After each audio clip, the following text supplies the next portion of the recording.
Yeah. Alright. So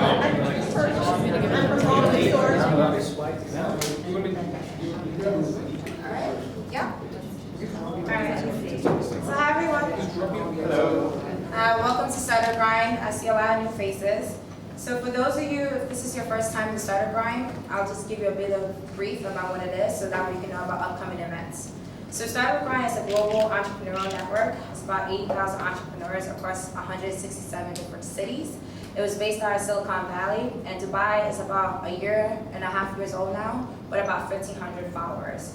So every month we usually feature like a founder or a startup, a CEO, or someone who's really innovated in the space. So you can kind of hear the story behind the glory, because many people are either about to launch a company, already launched a company, and can really take some really great learning points from their story and their development.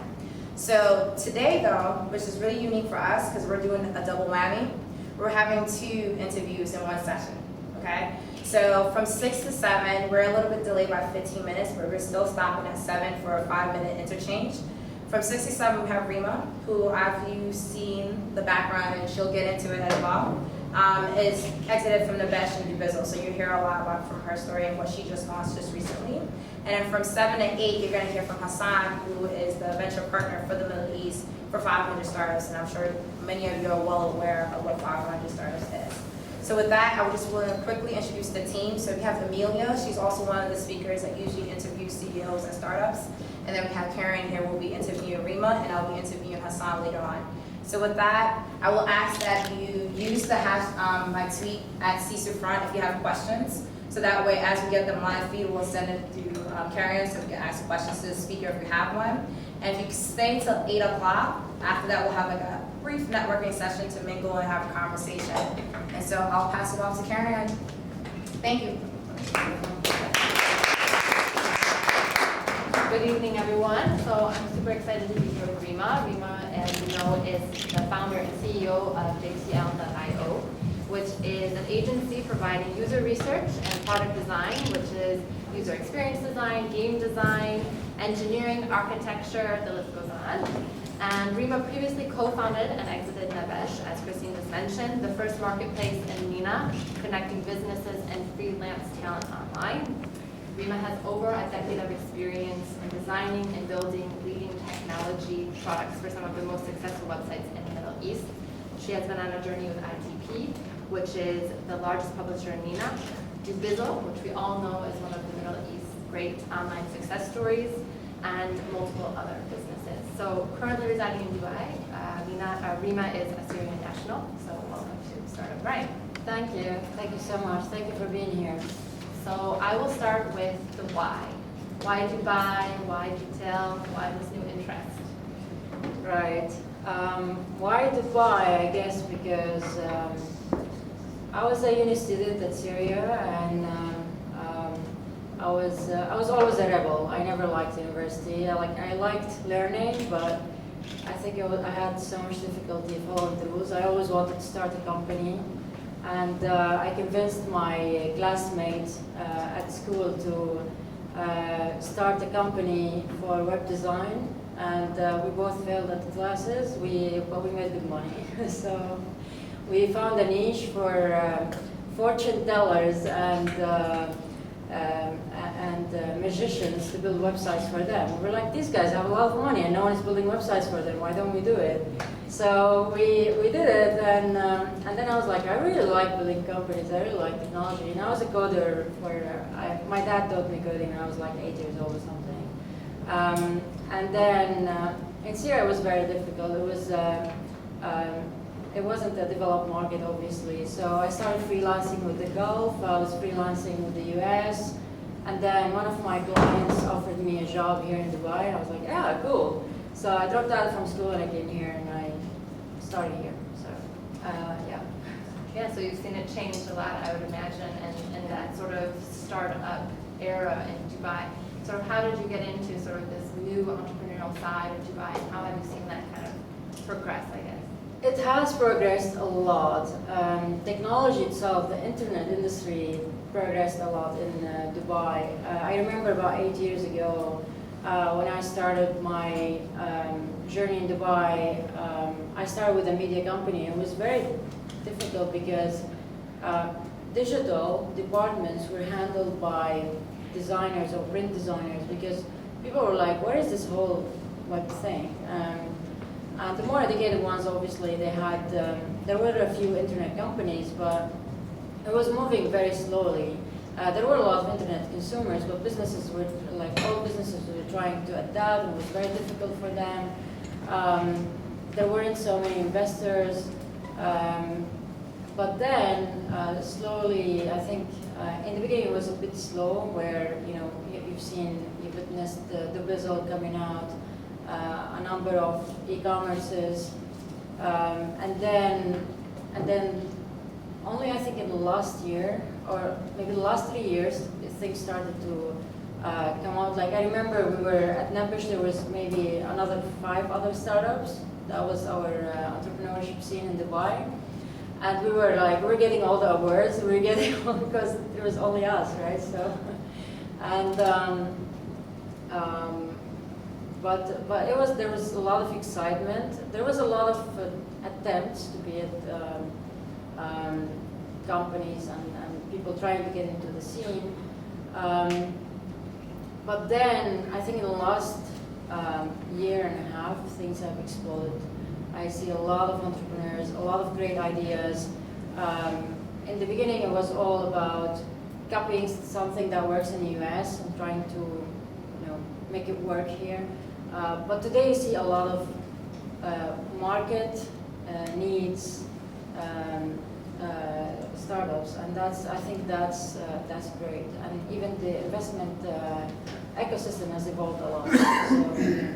So how do you think you've been able to build on sort of the struggles, maybe walk us through sort of the struggles or challenges and opportunities you had with Wizzle and Nish that kind of helped you formulate how you moved into JTL and how you capitalized on that to grow? So the Wizzle was, it was probably one of the, like I said, one of the very few internet companies, like internet ideas that I really like the founders. And I was working in the media before, and I was getting sick of, slow-moving businesses. And when I met the founders, I was like, I fell in love with them, and I really wanted to work with them. And it's all about the team, like it's all about the environment. You always want to work in a very motivating environment. And I worked there. We were a small team back then, and then I was very honored to be part of the team growing from a small team to a much bigger company that expanded into the Middle East. So it was a lot of knowledge there. It was a lot of excitement. You learn how to build an internet company. And then I went to ITP, the media again. I was like, I always wanted to do something with the media. It's just like, I always go back to the media, and then I'm like, screw this, go, I go somewhere else. So it was, they offered me a massive challenge, which was, they wanted to move from legacy systems and legacy methods of delivering information and content to people. They had a lot of failures in entering the internet market, moving from a traditional publisher. So I learned there so much. It was a very big challenge. I was handling a team around 25 people. It was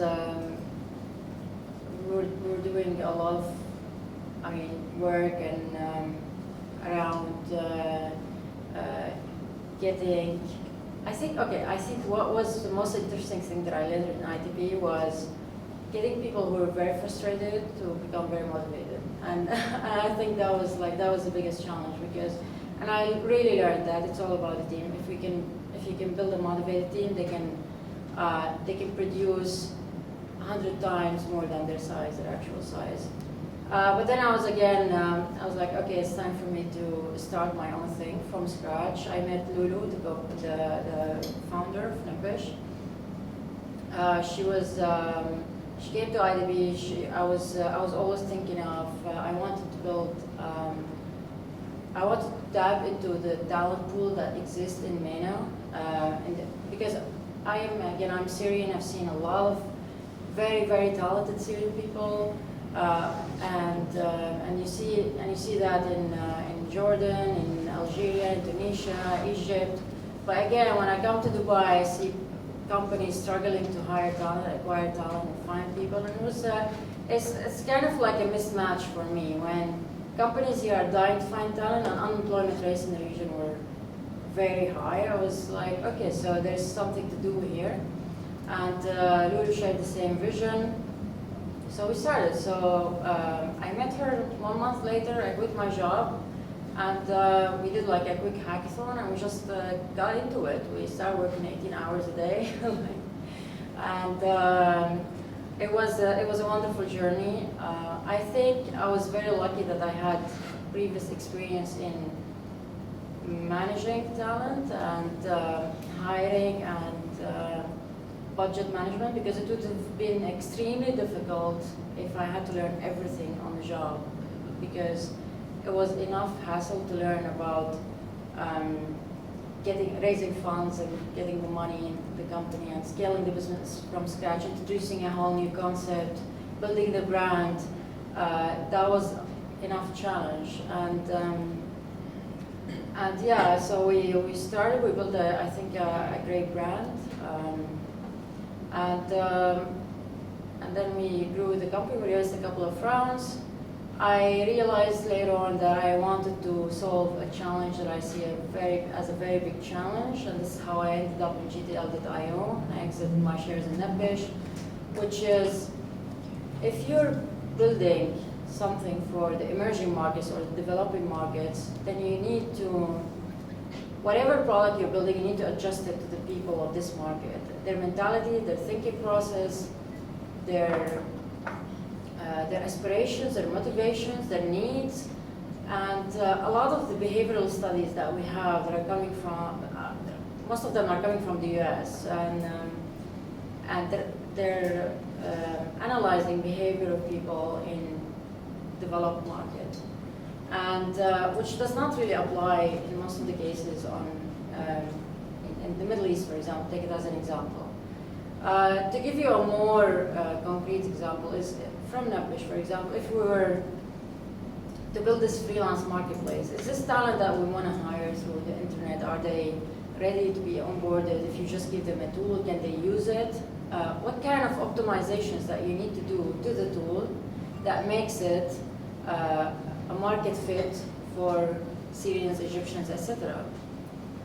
What kind of daily habits they have. So one of you could tell us how you got about accessing that information, specifically because a lot of those studies were coming from the US. So how did you kind of dig into that to find out more? So one project we've been working on we just closed was with a platform called Dunya Amra, which is Arab women world basically in Arabic, which is a platform for Arab women to share their opinion, discuss their stories, talk with each other, and take each other's advice. So if you think about it in the beginning, if I tell you I want to build a platform for Arab women to share their stories, you'll be like, what's the difference between this and Facebook?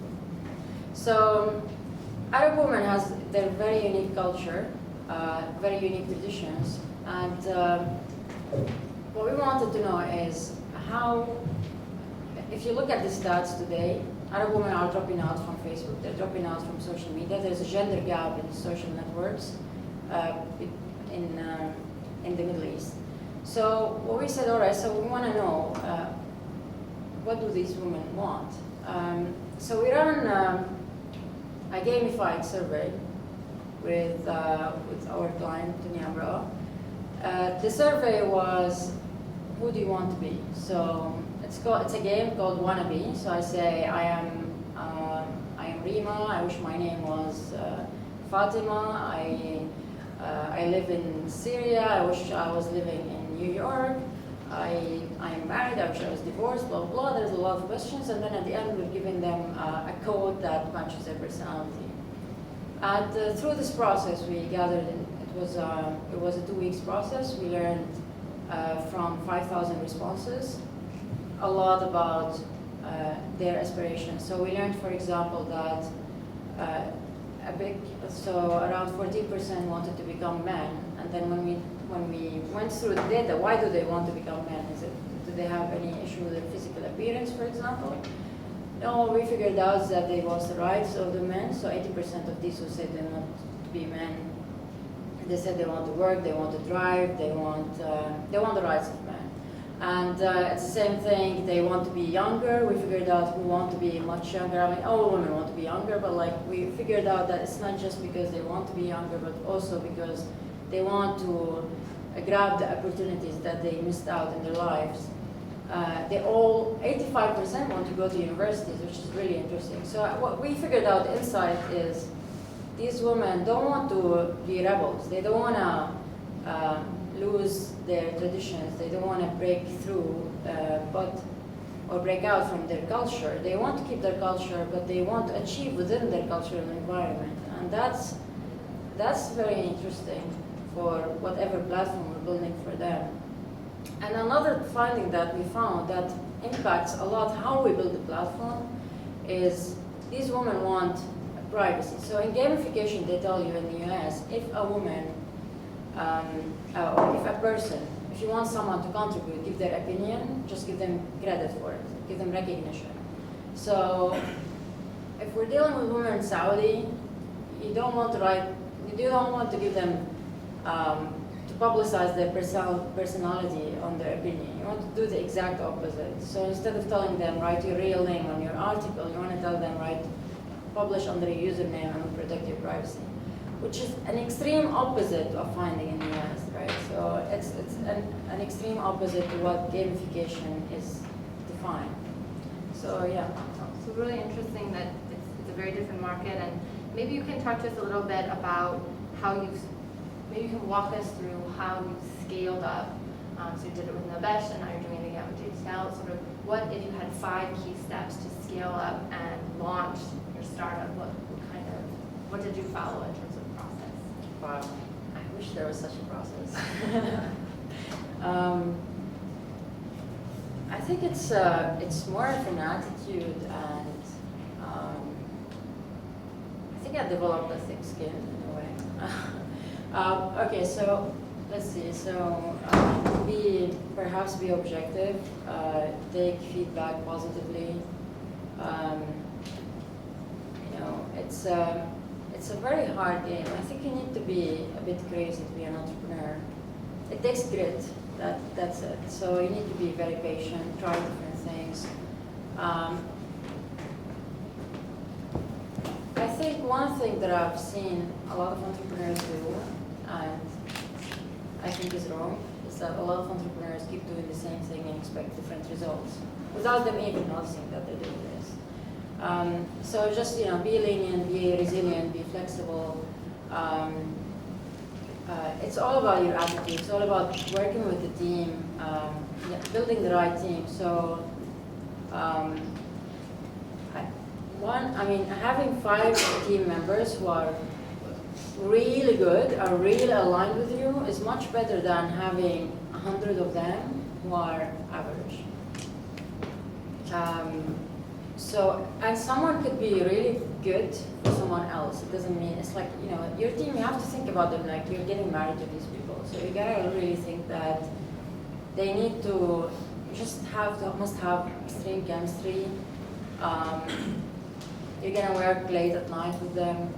Another thing is,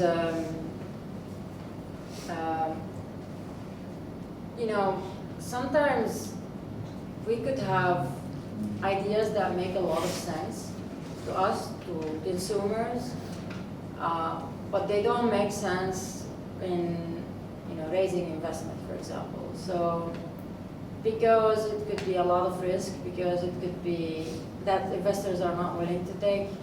It could be because investors are today interested in investing into something else, a different area.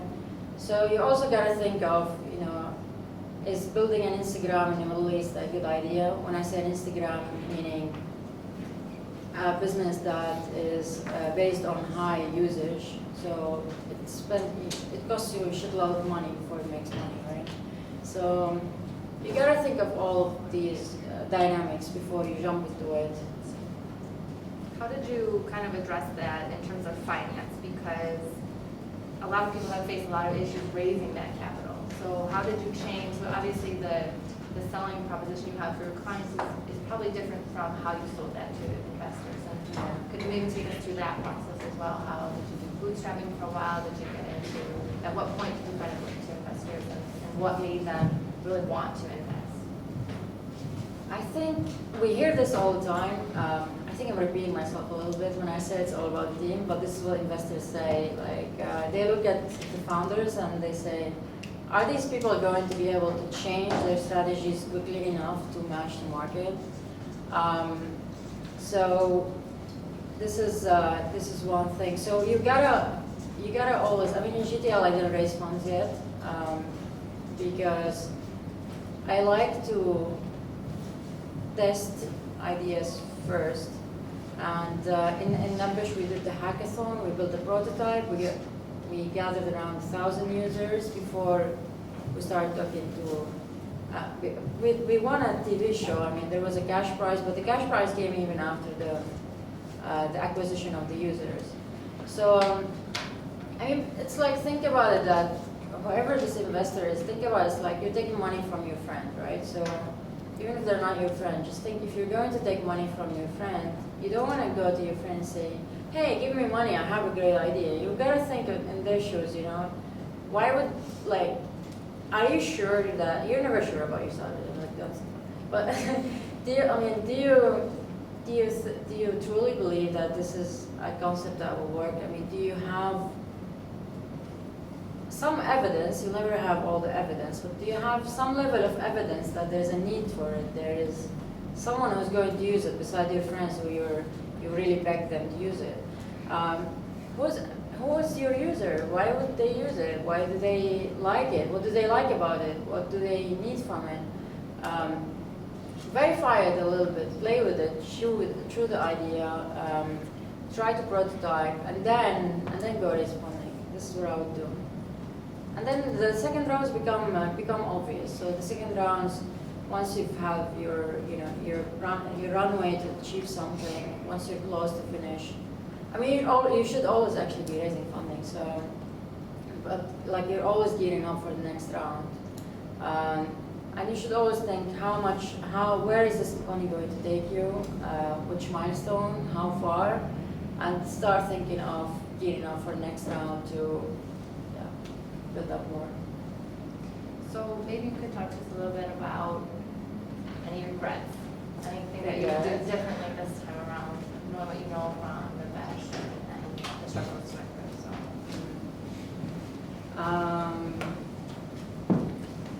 Regrets. So it's a very difficult question. You know, because when you think about it, you think, how could I have done this better? You don't think, oh my God, I was such an idiot, I should kill myself. You never do that. You just think, we've done a mistake, how can we rectify it very quickly? So, and throughout the journey, you do 100,000 mistakes. If I can give you a takeaway, there is no such, I mean, a lot of entrepreneurs and even business decision makers and managers and middle managers, a lot of people take decisions based on their intuition. And starting from myself, I used to think my intuition is amazing, you know. But be careful, because as much as you think whatever this idea in your head is clear and smart and the right decision, it could be not. So try to collect evidence before you act. So always, and find cheapest possible ways to verify your intuition. So for example, we're working now with Carpool Arabia, and Carpool wants to launch their mobile application. So we're discussing how to test, for the cheapest possible ways, how people want to use the service. Is it for daily commute? Is it for one ride? Is it for, and optimize the mobile application before going ahead and investing in massive amount to whatever you find. So you could always launch a small campaign that is much cheaper, to get people feedback and get them engaged with the service before you make bigger investments. So always test and iterate. And did you ever, so a lot of times people will swap services in terms of, they don't want to really pay money for that service, but they offer something. Yeah. In terms of financing, how did you get creative to kind of make it happen in the early stages? The Mesh, for example, even starting Swapping service. I'm sorry, that was a question. So Okay. just exchanging, in terms of financing. Okay. So if you don't have an investor right there and you want to bootstrap through it, Oh yes. Okay. some creative ideas for those that don't have the investors yet and kind of want to get their idea off the ground now. Yeah, I mean. Right before you go into that, in like 5 minutes, we got some questions from the audience. I'll just interject.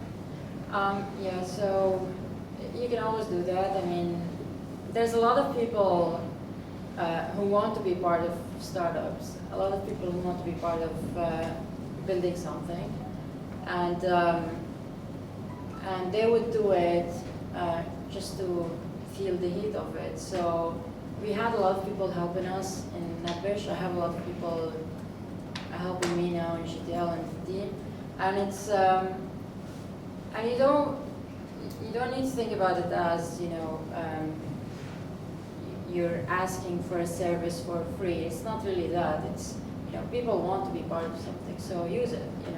Work with them, and if you align with them, then reward them and take them as forever part of the team. So we've done a lot of that on so many different aspects, and we were actually our best hires were people who wanted to try things out with us. So.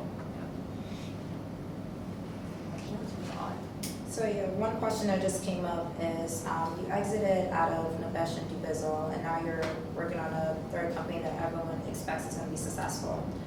Do you think Dubai is the best place to launch that company, or do you believe going to a place like Silicon Valley, London, or another tech hub will be a better prime position for your company, and why? So a lot of my friends tell me go to Silicon Valley, but on the other hand, the feedback that I get, there's 100,000 tech startup in Silicon Valley, right? So I don't know if this is the right number. Like it's an exaggeration maybe or underestimation. I'm not sure. What was it? 3,000? I'm not saying there's a lot of technology startups in Silicon Valley. It's a very crowded space, right? So, and what we're trying to do is understand behaviors of people in emerging and developing markets. So it's the right place to go to a very developed market and try to sit there and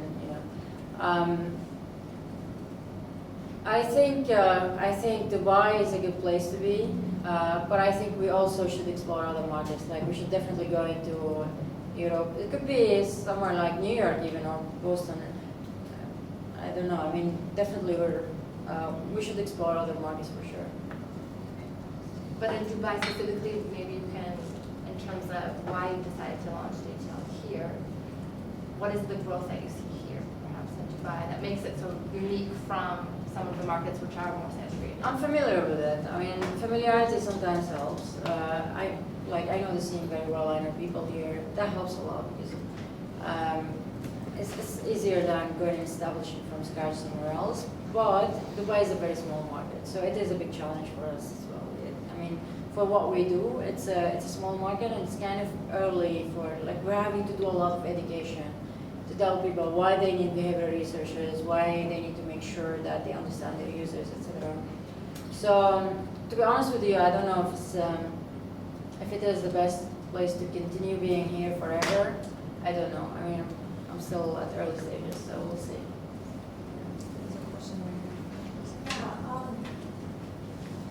You work for Nish and Wizzle. What technology trends do you see that's different in the GCC market versus globally?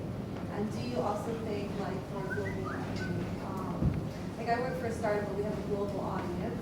Do you see certain things maybe language as a barrier? And that's just an example. So for example, so when you say technology, you mean as in technical Like, technology, or as yeah, or like how, like, for me, I see like people in the GCC as, there's still an innovation gap in technology and using, all programming languages, you mean? Like, yeah, or okay. using, like even app technology, or using the website and stuff, like there's still a slower Still adaptation growing. rate. Mm. Exactly. So Have you from noticed that, like working for much bigger? So from the consumer side, I think the GCC is a very fast-moving market. I mean, we know that mobile penetration is the highest in the world, in one of the countries, and people are, are hungry for more automation today. But it was. Today it's much better, like this year is much better than 2 years ago. 2 years ago, people didn't used to go online search for services. That's from the consumer side, but I think things are changing much faster in the GCC. But the Middle East is a bit behind the rest of the Middle East. Whereas on the provider side, I mean the tech companies and the internet companies, I think there are leading internet companies are really good in using the right technologies and thinking right and being analytical about how to service these markets correctly, how to make sure that their service is up and running 100% of the time. But there are still, obviously, there's almost like, I guess, 50% or more of companies who still use very old technologies and are still struggling to optimize the mobile or iterate fast or move quickly. But I think things are evolving right now. I do have a question about fundraising. Do you think how different is it in the GCC from somewhere else, like Europe or the States? Like sometimes you see like an investment company actually investing like a small idea, and you think like, oh, it might not be a great idea, but they still invest in like loads of money in it. And you come here to Dubai and you think like we have a great idea, but no one's actually buying it. It's like every development of everything. So when something is very new, you have the early adapters. It's the same thing with investors, right? The early investment adapters, but they're taking it slowly because it's very new in Dubai. I'm not saying it's extremely new, but it was very new. And they're kind of like approaching it slowly because this is a real estate market after all, right? So, but now they're moving into it. Europe was after the US, right? So the US was, it's a huge hub, it's a fast-moving hub. They've established themselves, but I heard Dave McClure saying, 500 Startups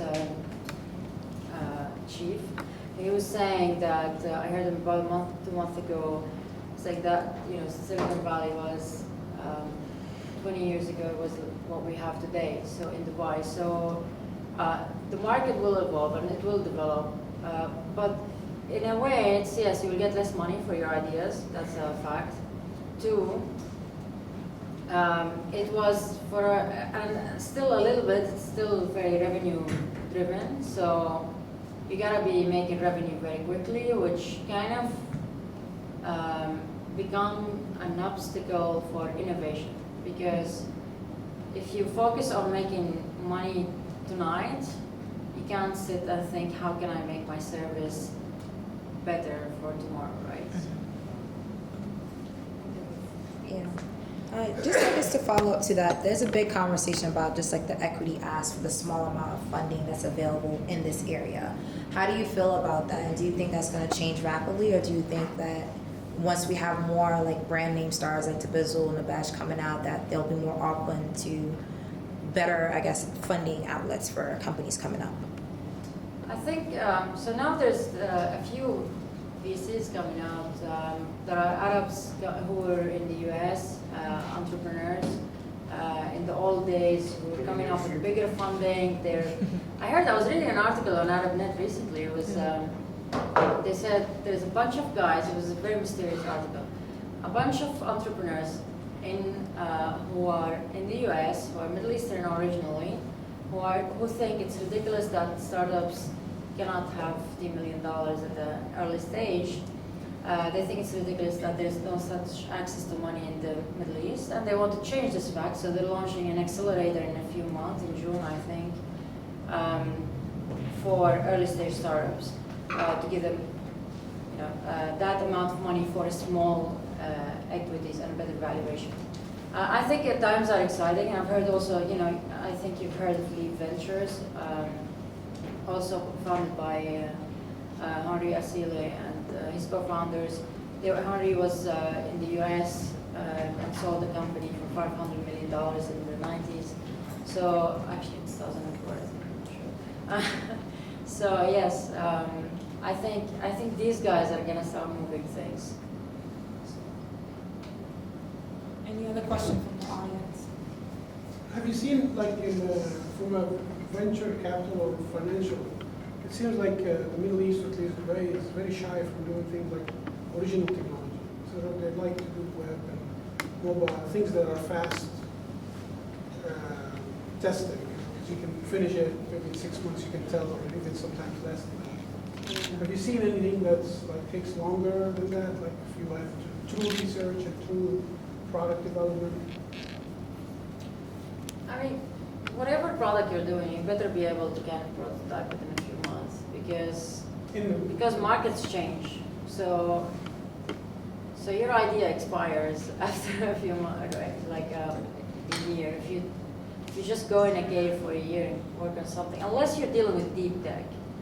Deep tech is a bit. I mean, I haven't seen many deep tech happening in the region except of actually a couple, and we're trying to work on deep tech in GTL.io. But you gotta find ways to fund it and build your own. For example, Cordoba, they started as a translation agency. They're building a machine translation technology. And as we know, machine translation is behind. I mean, globally, even Google Translate is not delivering the right results. So for them to build machine translation, they need a lot of machine training. So no, you can't train machines to translate in 2 months. So what they did is they started as an agency. They were getting a lot of scripts to translate from different clients, and then training their machines, and doing human translation, and then training their machines to translate and replace the human efforts. 2 years down the line, now they have one leading machine translation technology. They have a software as a service where you can translate a website or mobile applications, etc. So yes, I mean they have to work around it. But it's not like deep technology. you agree that there's not a lot of people willing to fund these ideas that take a lot of research or a lot of development, not just Research and development in the Middle East, no. I haven't seen a lot of research and development going on here. So, and it's not just in it's not just in software. It's also on biotechnology, etc. I mean, we don't see a lot of research and development going on, unfortunately. Final thoughts? Yeah, so anything, maybe just to wrap it up, if you had one thing that you wanted to share with people here tonight, or one thing you wish you had known when you started out on these adventures, to kind of think of it. Yes, it's one thing. Never start a business in something you're not passionate about. So behavioral researchers and data is something I sleep dreaming about, I wake up dreaming about, I want to know, I want to learn. I mean, I'm passionate about learning how people do things, and this is why I was jumping in and out of the media. So it's something that I really love, and if you're not doing something that you really love, it's going to be extremely difficult. So, yeah, that's it. Well, thank you. Thank you.